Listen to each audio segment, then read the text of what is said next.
بسم اللہ الرحمن الرحیم بسم اللہ الرحمن الرحیم الحمد للہ والصلاة علی اہلہا۔ عزیز طلبہ، السلام علیکم ورحمۃ اللہ وبرکاتہ۔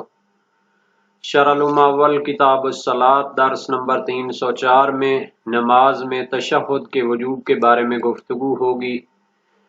نماز کے واجبات کو بیان کرتے ہوئے نماز کا تشہد کا وجوب، تشہد کا طریقہ اور کیفیت، تشہد میں صلوات کا وجوب، تشہد کے اجزاء کے متعلق شہید اول کی آراء، تشہد کے بقیہ واجبات اور مستحبات کو بھی پیش کیا جائے گا۔ سب سے پہلے ترتیب سے ہم عبارت کو دیکھتے ہیں۔ فرمایا ثم یاجب التشہد عقیب الرکعۃ الثانیۃ التی تمامها القیام من السجدۃ الثانیۃ وکذا یاجب آخر الصلاۃ اذا کانت ثلاثیۃ او رباعیۃ۔ نماز کے واجبات کو بیان کر رہے تھے، فرماتے ہیں پھر واجب ہے تشہد پڑھنا عقب الرکعۃ الثانیہ، یعنی دوسری رکعت کے آخر میں تشہد پڑھنا واجب ہوتا ہے۔ التی تمامها القیام من السجدۃ الثانیہ، دوسری رکعت تمام کب ہوتی ہے؟ جب دوسرے سجدے کو، دوسری رکعت کے دوسرے سجدے سے سر اٹھاتے ہیں تو دوسری رکعت تمام ہو جاتی ہے، تو اس کے آخر میں تشہد پڑھنا واجب ہوتا ہے۔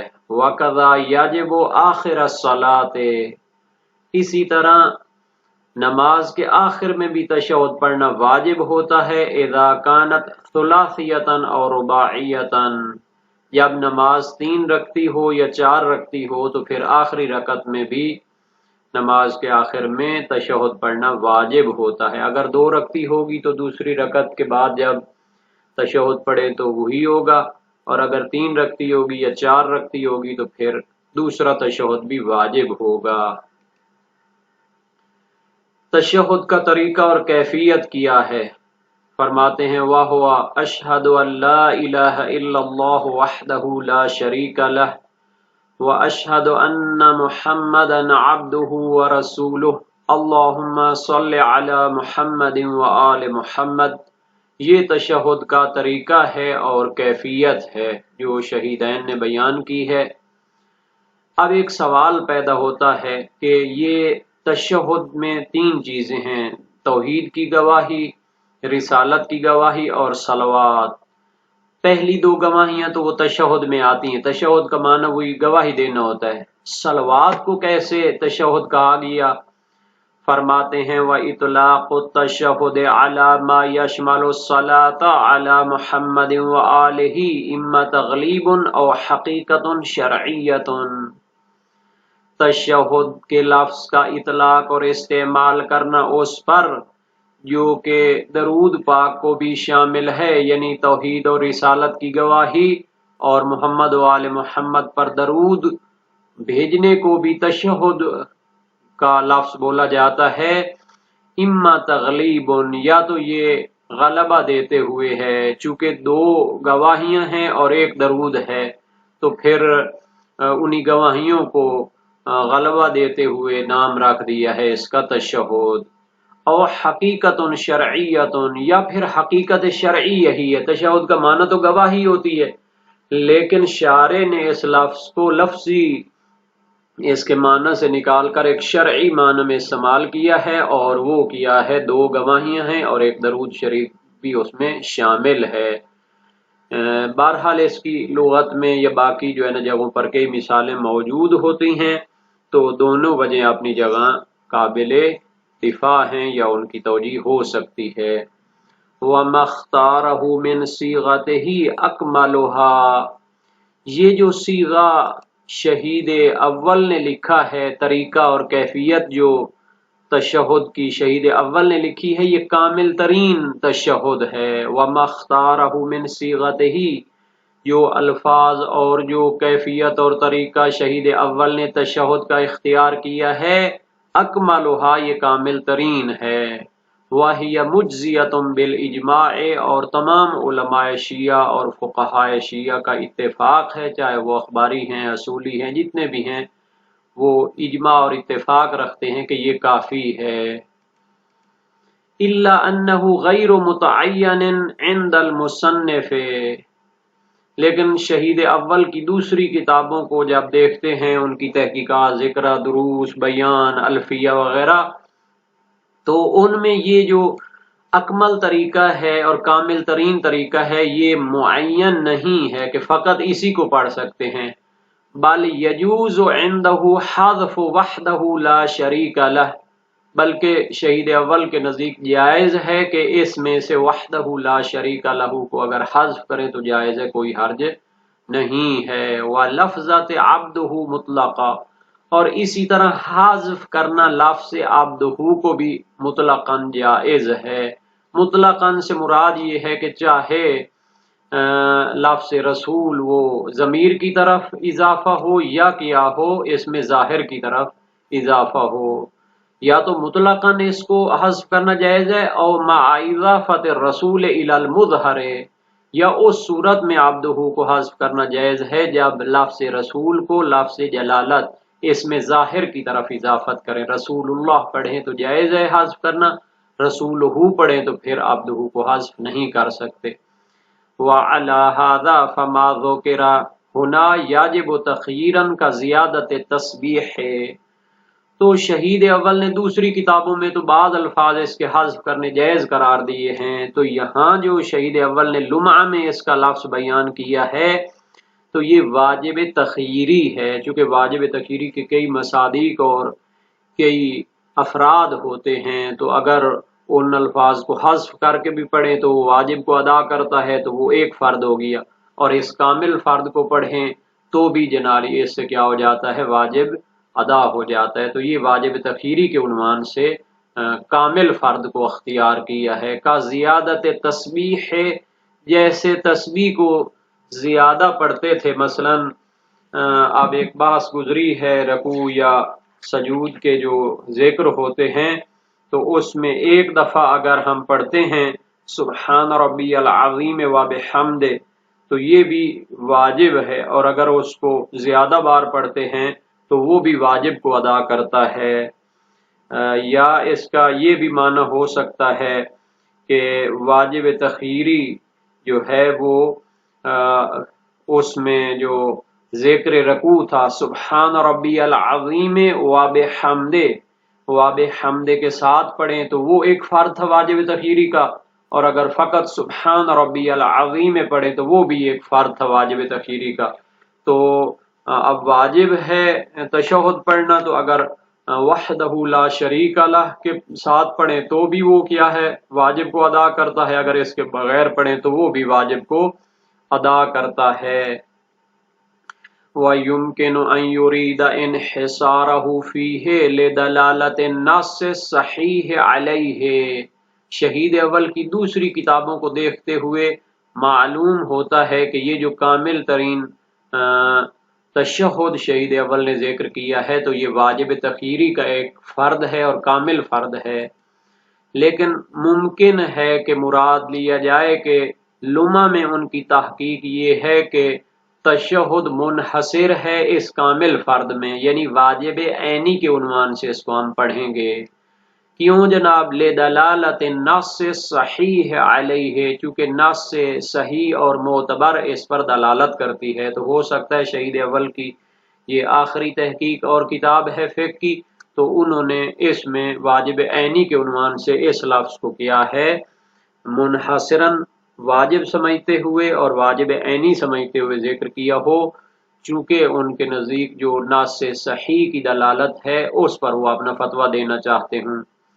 وَفِي الْبَيَانِ تَرَدَّدَ فِي وُجُوبِ مَا حَذَفْنَاهُ، جبکہ ان کی جو کتاب ہے بیان، وہ بھی فقہ کی کتاب ہے، اس میں وہ تردد کرتے ہیں کہ جو ہم نے حذف کیا ہے وحدہ لا شریک لہ کو یا دوسرے عبدہ کو، تو اس کے حذف کے واجب ہونے میں تردد کیا ہے، یعنی جن الفاظ کو ہم نے حذف کر دیا ہے اس کے واجب ہونے میں تردد کیا ہے کہ یہ واجب میں شامل بھی ہے یا نہیں ہے۔ ثم اختار وجوبہ تخیرا، پھر اس کے بعد اس کو واجب تخیری کے عنوان سے اختیار کیا ہے، یعنی یہ بھی ایک فرض ہے واجب کو ادا کرنے والا، اور اس کے مقابلے میں حذف شدہ جو مثلا ہوتا ہے وہ بھی واجب کو ادا کرتا ہے۔ تو یہ تشہد کے بعض واجبات تھے۔ ایک اور بھی واجب ہوتا ہے، وَيَجِبُ التَّشَهُّدُ جَالِسًا مُطْمَئِنًّا بِقَدْرِهِ، تشہد واجب ہوتا ہے بیٹھ کر پڑھا جائے، حالت جلوس میں بیٹھ کر پڑھا جائے، مطمئنًا بِقَدْرِهِ، اور تشہد کی مقدار کے برابر سکون کی حالت میں بیٹھا ہوا ہو شخص، تو یہ بھی واجبات تشہد میں سے ہے۔ وَيُسْتَحَبُّ التَّوَرُّكُ حَالَتَهُ كَمَا مَرَّ، اور تشہد کی حالت میں تورک کرنا مستحب ہے جس کا طریقہ گزر چکا ہے، کما مرہ یعنی پہلے گزر چکا ہے کہ تورک کیا ہوتا ہے۔ جب انسان سجدے سے سر اٹھاتا ہے تو دو سجدوں کے درمیان میں تورک مستحب ہوتا ہے، یعنی بائیں ران پہ بیٹھے اور اپنے نیچے سے اپنی ٹانگوں کو پاؤں کو نکالے، دایاں پاؤں کا اوپر والا حصہ بایاں پاؤں کے نچلے حصے کے اوپر رکھے، تو یہ طریقہ تورک مشہور ہے۔ وَالزِّيَادَةُ فِي الثَّنَاءِ وَالدُّعَاءِ قَبْلَهُ، اور مستحب ہے کہ تشہد پڑھنے سے پہلے حمد و ثناء اور دعا جو منقول ہے وہ پڑھی جائے۔ وفی اثنائہ، اور تشہد کے دوران بھی کچھ دعائیں اور ثنائیں منقول ہیں۔ وبعدہ، اور تشہد جو ہے شہادتین اور صلوات، اس کے بعد بھی کچھ دعائیں منقول ہیں، تو زیادہ ثناء اور دعا تشہد سے پہلے، تشہد کے دوران اور تشہد کے بعد منقول جو ہیں ان کا اضافہ کرنا بھی مستحب ہوتا ہے۔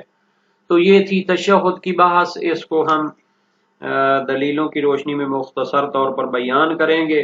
دوسری رکعت میں اور آخری رکعت میں تشہد واجب ہوتا ہے، اس میں کوئی اختلاف نہیں ہے، اس پر نصوص اور روایات دلالت کرتی ہیں۔ ابو بصیر کوفی کی روایت ہے، امام صادق علیہ السلام سے فرمایا اذا جلست فی الرکعۃ الثانیہ فقل، جب دوسری رکعت میں بیٹھتے ہو تو کہو بسم اللہ وباللہ والحمد للہ وخیر الاسماء للہ، اشہد ان لا الہ الا اللہ وحدہ لا شریک لہ وان محمدا عبدہ ورسولہ ارسلہ بالحق بشیرا ونذیرا بین یدی الساعہ، اشہد انک نعم الرب وان محمدا نعم الرسول، اللہم صل علی محمد وآل محمد وتقبل شفاعتہ فی امتہ وارفع درجتہ، ثم تحمد اللہ مرتین او ثلاثا، یعنی یہ پڑھنے کے بعد 2 یا 3 مرتبہ حمد خدا کہیں، الحمدللہ کہیں، ثم تقوم فاذا جلست فی الرابعہ، پھر کھڑے ہو جائیں بعد والی رکعتوں کے لیے، اور چوتھی رکعت میں جب بیٹھیں تو کہیں بسم اللہ وباللہ والحمد للہ وخیر الاسماء للہ، اشہد ان لا الہ الا اللہ وحدہ لا شریک لہ واشہد ان محمدا عبدہ ورسولہ ارسلہ بالحق بشیرا ونذیرا بین یدی الساعہ۔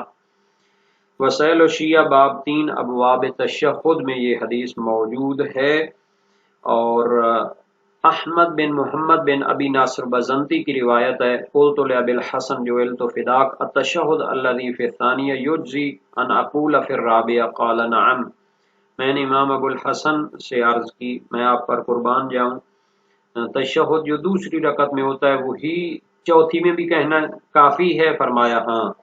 باب 4 ابواب تشہد میں وسائل الشیعہ میں یہ حدیث موجود ہے، اور تشہد کا جو طریقہ لکھا ہے شہید اول نے اور شہید ثانی نے اس کو کامل ترین تشہد قرار دیا ہے، تو 2 گواہیاں تو اس میں واجب ہیں، اس میں کوئی اختلاف نہیں ہے، اور سورہ بن قلیب اسدی سیداوی کی روایت ہے، سألت ابا جعفر عن ادنی ما یجزی من التشہد فقال علیہ السلام الشہادتان، میں نے امام باقر علیہ السلام سے کم ترین جو تشہد کی مقدار ہے اس کے بارے میں سوال کیا، فرمایا 2 گواہیاں۔ صحیح محمد بن مسلم میں ہے قلت لأبی عبداللہ علیہ السلام، میں نے امام صادق علیہ السلام سے عرض کی التشہد فی الصلاۃ، قال مرتين، قلت کیف مرتين، قال اذا استویت جالسا فقل اشہد ان لا الہ الا اللہ وحدہ لا شریک لہ واشہد ان محمدا عبدہ ورسولہ۔ تشہد نماز میں فرمایا 2 مرتبہ۔ میں نے عرض کی کیسے 2 مرتبہ؟ فرمایا جب سیدھے بیٹھ جاؤ تو کہو اشہد ان لا الہ الا اللہ وحدہ لا شریک لہ، یہ 1 مرتبہ، واشہد ان محمدا عبدہ ورسولہ، یہ دوسری مرتبہ ہو گئی۔ 2 گواہیاں مراد ہیں گویا۔ ثم تنصرف، پھر نماز ختم کر دو۔ تو یہ روایت باب 4 ابواب تشہد میں موجود ہے۔ صحیح زرارہ بن آیون کوفی جلیل القدر راوی نے نقل کیا ہے، قلت لأبی جعفر علیہ السلام ما یجزی من القول فی التشہد فی الرکعتین الاولتین، میں نے امام باقر علیہ السلام سے عرض کی کہ پہلی 2 رکعتوں میں جو تشہد کافی ہوتا ہے وہ کون سا ہے؟ فرمایا ان تقول، کہو اشہد ان لا الہ الا اللہ وحدہ لا شریک لہ۔ میں نے عرض کی فما یجزی من تشہد الرکعتین الاخیرتین، آخری 2 رکعتوں میں جو تشہد کافی ہوتا ہے؟ فرمایا الشہادتان۔ تو اس سے ظاہر ہوتا ہے کہ پہلے تشہد میں 1 شہادت بھی کافی ہے، لیکن اس روایت پر دوسری تمام معتبر روایات کے مقابلے میں اعتماد نہیں کیا جاتا۔ اکثر علماء کا نظریہ یہ ہے کہ 2 گواہیاں کافی ہیں تشہد میں، جس لفظ سے بھی ہوں، چونکہ شہادتین ان پر صدق کرتا ہے۔ ہاں، فرد اکمل 2 گواہیوں کا وہی ہے جو موثق احول، یہ مومن طاق کا جو ہے نا لقب ہے، کیونکہ جلیل القادر ثقہ اور مناظر اور متکلم قسم کی شخصیت ہے۔ امام صادق علیہ السلام سے اس نے روایت کی التشہد فی الرکعتین الاولتین، پہلی 2 رکعتوں میں جو تشہد ہے اس کا طریقہ الحمدللہ اشہد ان لا الہ الا اللہ وحدہ لا شریک لہ واشہد ان محمدا عبدہ ورسولہ اللہم صل علی محمد وآل محمد وتقبل شفاعتہ وارفع درجتہ۔ باب 3 میں ابواب تشہد میں یہ حدیث موجود ہے، اور واجب ہے تشہد میں درود شریف پڑھنا محمد وآل محمد پر۔ خبر حریز بن عبداللہ سجستانی بلوچستانی ابو بصیر اور زرارہ سے نقل کرتے ہیں، اور وہ امام صادق علیہ السلام سے ان الصلاۃ علی النبی من تمام الصلاۃ، نبی اکرم پر درود و سلام بھیجنا نماز کا کمال ہے اور اس کا جو ہے نا جی تتمہ ہے۔ اذا ترکہ متعمدا فلا صلاۃ لہ، اگر جان بوجھ کر چھوڑے تو اس کی نماز نہیں ہے۔ اذا ترک الصلاۃ علی النبی، جب نبی پاک پر درود کو ترک کر دے۔ یہ وسائل الشیعہ باب 10 ابواب تشہد میں موجود ہے۔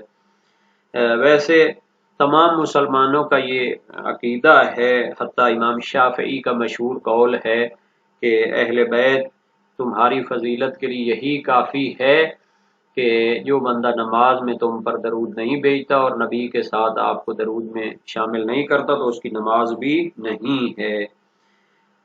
اور دوسری روایت ہے حریز بن عبداللہ سجستانی کی، انہی 2 راویوں ابو بصیر اور زرارہ کے واسطے سے امام صادق علیہ السلام سے تہذیب الاحکام میں نقل ہوئی ہے۔ من تمام الصوم اعطاء الزکوٰۃ کما ان الصلاۃ علی النبی من تمام الصلاۃ، جیسے روزے کا کمال زکوٰۃ فطرہ سے ہے، اسی طرح نماز کا کمال بھی نبی اکرم پر درود میں ہے۔ من صام ولم یؤدھا فلا صوم لہ اذا ترکہ متعمدا، اگر کوئی بندہ روزے رکھتا ہے اور زکوٰۃ فطرہ نہیں دیتا تو جب جان بوجھ کر اس کو چھوڑے تو اس کا روزہ نہیں ہے۔ اور جو بندہ درود بھیجے، جو بندہ نماز پڑھے، من صلی ولم یصلی علی النبی وترک ذلک متعمدا فلا صلاۃ لہ، جو بندہ نماز پڑھے اور درود نبی پر نہ پڑھے، جان بوجھ کر اسے چھوڑے تو اس کی نماز نہیں ہے۔